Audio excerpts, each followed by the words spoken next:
안녕하십니까. 산수양동 교육농장의 대표를 맡고 있는 박건용입니다. 분만 후 관리에 대해서 살펴보겠습니다. 우리가 분만 다음 날 분만 모던의 사료 섭취 상태를 보면 분만 관리 상태를 알 수가 있습니다. 분만 관리가 잘 되어 있으면 그 모던은 사료를 잘 먹는 것을 다음 날 아침에 볼 수가 있습니다. 그래서 우리가 분만 후에 다음 날 특히 여름철에는 모던의 폐혈증이 문제가 될 수가 있습니다. 그리고 분만 관리가 잘못된 경우에는 자궁농 배출도 문제가 될 수가 있습니다. 이것에 대해서 살펴보도록 하겠습니다.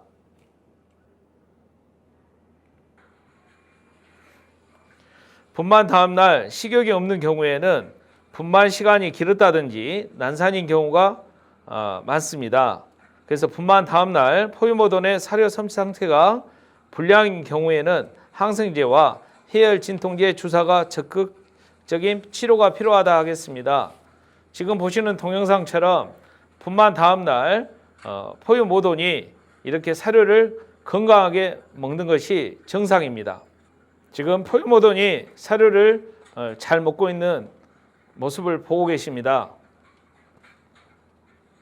그래서 분만 다음 날 첫 식사를 어떻게 하느냐를 모니터링하는 것이 중요하다고 할 수 있겠습니다.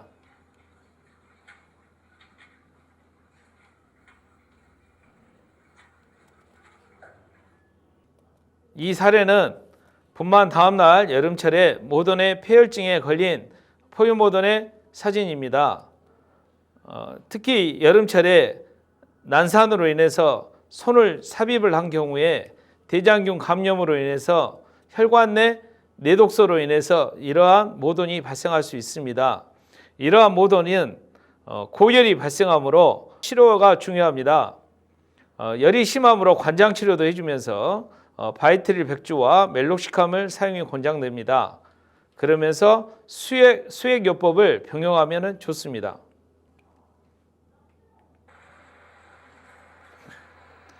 수액요법 동영상을 보도록 하겠습니다.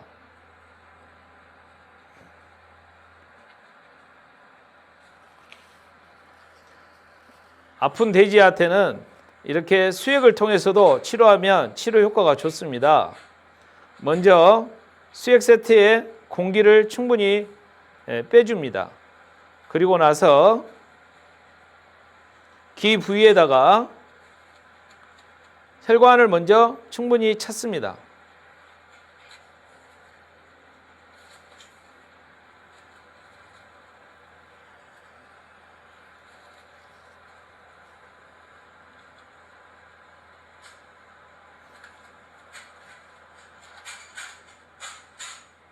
주사 놓을 부위가 오염이 될 수 있기 때문에 그 부위를 알코올로 먼저 충분히 닦아줍니다. 그리고 오염된 부분을 깨끗이 할 수 있도록 화장기로 주변을 깨끗이 닦아줍니다.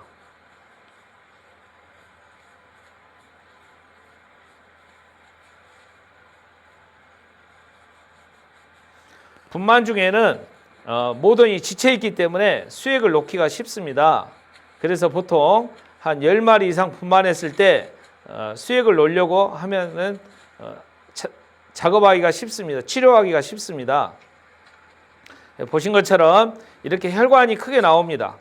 혈관이 나오면 미리 붙일 반창고를 먼저 분만틀 옆에다가 충분히 한 3장 정도 잘라 놓습니다.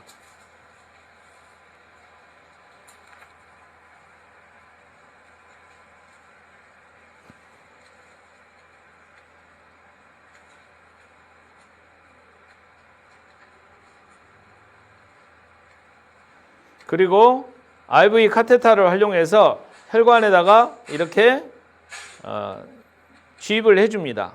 그리고 반창고를 먼저 붙인 다음에 수액 세트와 IV 카테터를 연결을 해줍니다. 그때 나오는 약간의 혈흔은 화장기로 충분히 닦아줍니다. 그 다음에 반창고로 이렇게 붙여주면 됩니다.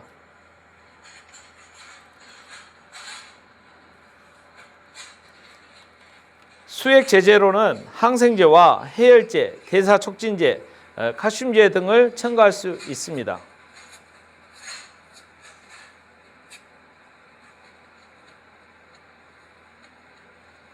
반창고로 이렇게 잘 붙여주게 되면 한 2, 3일간은 충분히 그 상태로 수액을 추가로 놔줄 수 있습니다.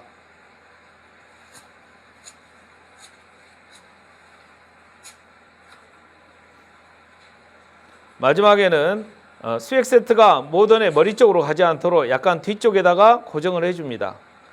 그리고 마지막에는 수액 세트를 분만 틀에 고정을 해주면 이 상태로 충분히 주사를 놔줄 수가 있습니다. 분만 후 관리 중에 농 관리에 대한 문제점에 대해서 살펴보도록 하겠습니다. 분만이 끝난 뒤에 한 이틀이나 3일 정도 되면 이렇게 농이 배출하는 경우가 있습니다. 그래서 우리가 인공수정용 카테타를 자궁 경관에다가 넣어보면 피농이 이렇게 뭉쳐서 나오는 경우가 있습니다.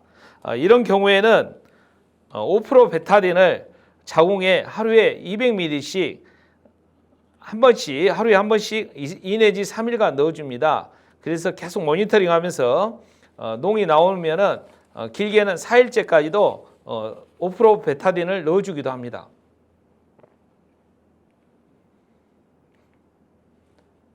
지금 보고 계신 사진은 분만 후에 농 관리를 위해서 베타딘을 주입한 것을 보시고 계십니다. 일반적으로 농장에서 베타딘을 자궁에다가 넣어서 문제되는 경우가 많았습니다. 베타딘을 주입할 때는 꼭 5%를 만들어서 넣어줘야 됩니다. 그래서 5% 베타딘을 만드는 법에 대해서 같이 살펴보도록 하겠습니다. 5% 베타딘을 만들어 보도록 하겠습니다. 이 주입병에 먼저 증류수를 약 475ml 정도를 넣어줍니다.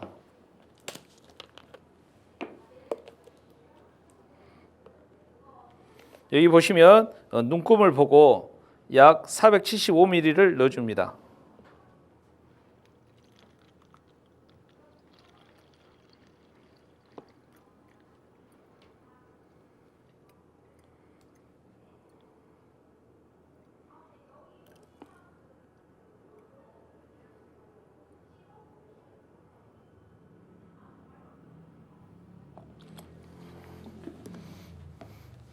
이걸 일일이 주사기로 베타딘을 빼다 보면 시간도 많이 걸리고 작업 시간이 많이 걸리기 때문에 이런 계량컵을 활용해서 베타딘을 주입할 수가 있습니다.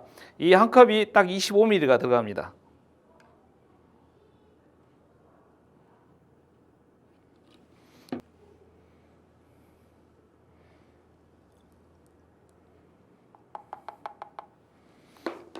채찌병에 넣어주고 충분히 섞어줍니다. 그리고 이렇게 보조 장치를 통해서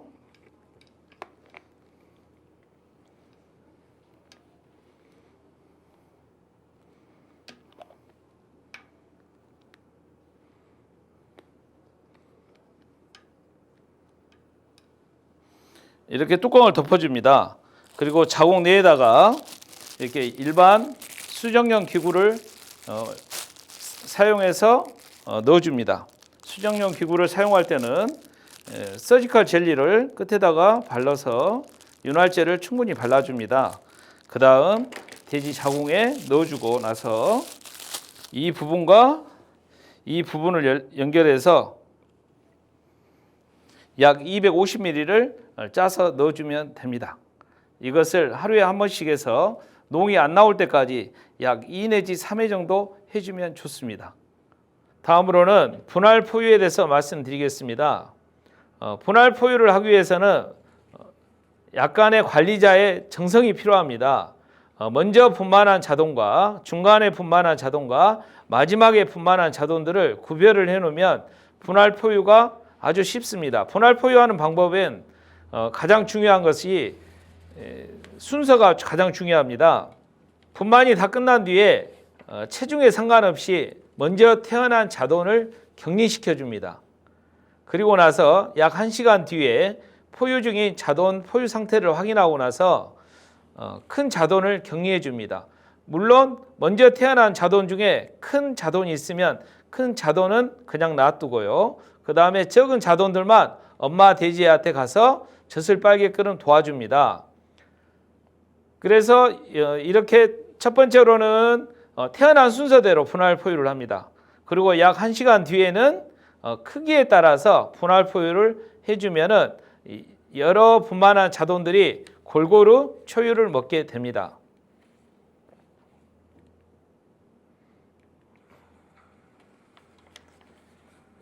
이 돼지의 경우는 18마리 분만을 했습니다. 16마리가 생존을 했습니다. 먼저 태어난 자손 중에 제일 먼저 태어난 애들은 파란 색깔로 칠해줬고요. 그 다음에 태어난 6번째에서 10번째 자손들은 빨간색으로 색깔을 칠해줬습니다. 그런데 보시면은 그 격리해 놓은 자손들을 보시면 검은색, 파란색과 빨간색들이 혼용되어 있는 것을 보실 수 있을 겁니다. 그러한 이유는 뭐냐면 먼저 태어났지만 젖을 제대로 못 빤 애들은 처음에 분할 포유할 때 그 동굴에 넣지 않았기 때문에 그렇습니다. 그래서 먼저 태어난 애들 중에서 젖을 충분히 먹었다고 생각한 애들을 먼저 격리를 해 놓습니다. 그리고 나서 1시간 뒤에는 순서를 작은 애들이 충분히 젖을 먹을 수 있도록 배려를 해줍니다. 분만 관리 강의를 마치도록 하겠습니다. 오늘은 분만 관리의 중요성, 유도분만, 포유 모던 자동급이기, 분만 기록지, 분만 후 관리에 대해서 살펴보았습니다. 감사합니다.